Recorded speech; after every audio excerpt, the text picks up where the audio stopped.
Hi everyone, this is Todd with another video on how to program a Roland SPD-20. Today I'm going to try to tackle Circumstances by Rush. This one was a bit of a tough one. I went to several different sites to try to get the notation for the glockenspiel part. I found that most of them were consistent and had the same notes. I then enlisted the ear of my wife, who's a pretty good piano player, and between what we found on the tab sites as well as what she played on the keyboard, in addition to what we heard on the song, feel pretty confident we've got this. So if you remember the SPD-20, we have 8 pads. I'm going to follow the same configuration for all 8, or the same settings. The level is going to be 15. The pitch will vary based off of the note. The decay is a 10, and I find that that gives a nice ring for the glockenspiel, not too long, not too short. Pan is set to center, CTR. Curve is set to linear, LNR. And the FX send is 15. The other thing I use up here, it's a little bit out of view. I actually have a Roland Cymbal that is plugged into the SPD-20. I use the same settings. However, the level is actually set to 15 here. The decay is set to 0. The longer the decay is on a chime, the longer it goes on, the shorter it is. I found that those two combinations work pretty good. The setting for a chime on the Roland SPD-20 is an O2 for orchestral instrument. Down here on the glockenspiel, it's actually an N01. So for the chime part, like I said, I put that up here on the cymbal. I find that blends pretty good because if you remember the song, he plays a quick wind chime and then he goes to the glockenspiel. So a pretty good chime effect there. For the notation, I'm going to go with C6, A5, C5, D5, E5, G5, A4, and E4. The pitches for those are 19 for C6, 4 for A5, 7 for C5, 9 for D5, 11 for E5, 14 for G5, 4 for A4, and a -1 for E4, so a pretty low note. The other thing about Circumstances that's interesting is he basically plays 4 different patterns on the glockenspiel. Each pattern is 4 measures. The first measure is in a 5/8 time signature. The next 3 are in a 6/8 time signature. So it takes a little bit of some getting used to as you start to play along with this. The first set of glockenspiel parts, the 5/8 time signature, is a C5, a G5, a C6, a G5, and then a C5. So if we play that, we get, all right? Then it is a D5, a G5, an E5, a G5, an E5, and a G5 again. So the best way to think about this one really is it's going to go C, G, E, G, E, D. So, all right. Then it's going to come back to C5, G5, C5, G5, D5, A4. So then we end up with,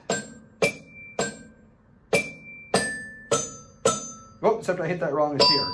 So let me try that again. It is C5, G5, C5, G5, G5, D5, A4, E4.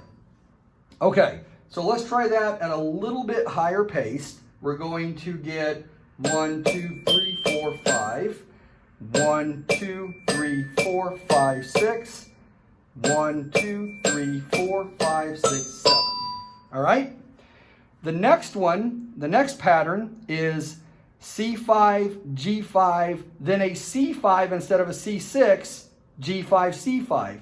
This is going to be the same for the 5/8 measures for the rest of this. So here we're just talking simply 1, 2, 3, 4, 5. All right? The 6/8 measure, we change it up here quite a bit actually.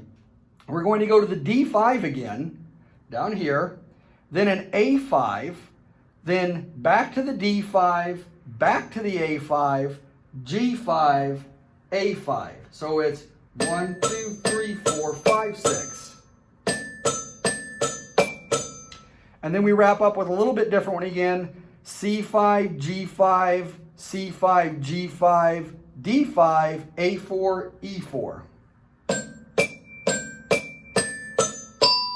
And that stays pretty consistent throughout also.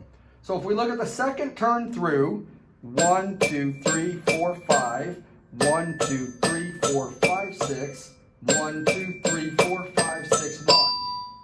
That's the second time through. Third time through, it's going to repeat the same C5, G5 combo. All right?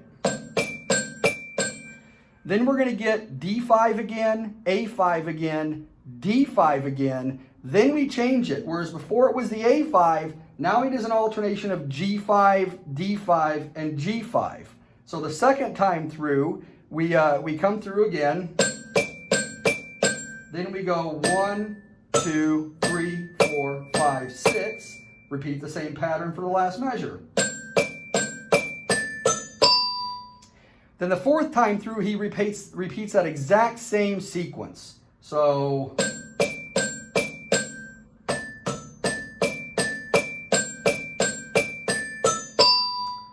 all right, so let's put it all together. Four different sequences. Each one is 4 measures. First measure is 5/8 time signature. Next 3 are 6/8 time signatures. The first, second, and third sequences are different.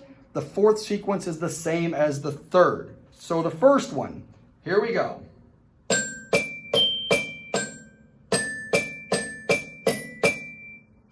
Oh. I messed that up. Let me do that again.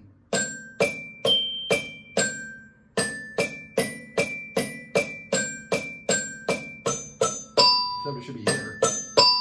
So I'm not sticking with the notes. So that's the first pass. I will put all of this into the notes. Then the second one, you get the same repeating 5.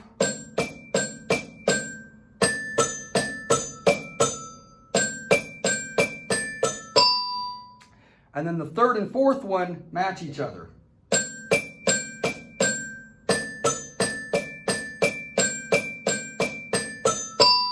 And then repeat that one more time.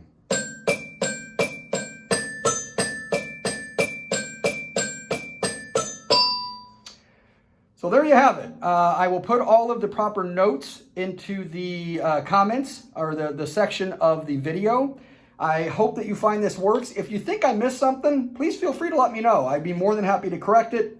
But happy playing. If you're in a Rush cover band and you decide to play this song, hopefully you can use an SPD-20 to match that. Or if you're like me who just likes to play along at home, but you like to try to mimic it as close as possible, this will give you that setup as well. So happy drumming. Thank you very much for watching, and look for more videos soon. Bye.